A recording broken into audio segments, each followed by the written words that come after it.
Count Bartolomeo III Arese built a grand and stately mansion on a pre-existing 16th-century structure in Cesano Maderno, which took shape between 1654 and 1663 based on an architectural and urban project inspired by Gerolamo Quadrio and Francesco Castelli, probably together with Gian Carlo Buzzi and Giovanni Ambrogio Pessina, artists who frequented the courts of Bartolomeo III. A dramatic representation of the political and social position attained by the family, the buildings were constructed in the center of a system of urban open spaces arranged on the axis of a rectilinear road cutting through a vast estate.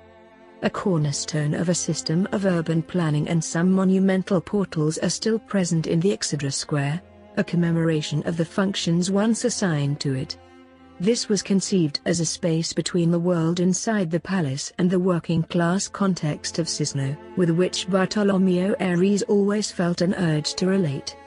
The opening of the square amplified and widened the palace, thus involving the system of buildings and sanctioning the relation between private and public spaces, as in other stately residences in Brianza, among which Villa Annoni of Briesco and Villa Cesani Titone e Traversi of Desio that also adhered to the scheme of other aristocratic villas. This private urban space, therefore, comprised an extension of the palace separated from the cobbled street of Via Borromeo.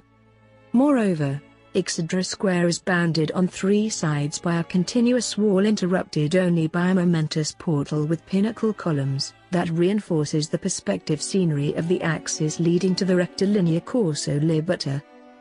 The perimeter walls characterized by a pinnacle of stones arranged randomly and finished off with white plaster, alternate with segments of lines of stones overlapped in areas corresponding to pilasters and small niches, two of which on the horizontal axis are enriched with sculptures, small Cupid sculptures and big allegorical masks.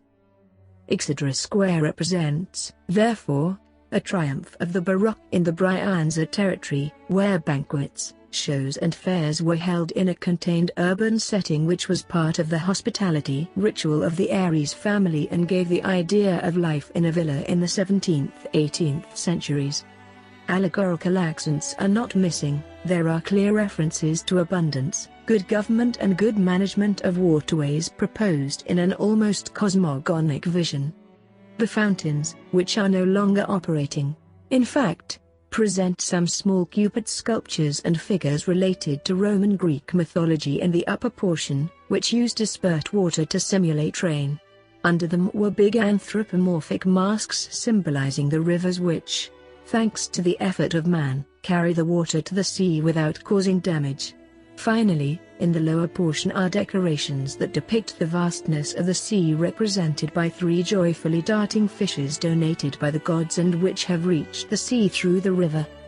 Restored in the first part of the 20th century, the square maintained its unpaved grounds for a long time and was bordered by low ornamental shrubs which were removed in the early decades of the 20th century. However, in 1997 the ground was restored with cobbled stones and slabs from the river when Exedra Square was subjected to a major restoration that gave back dignity to this space.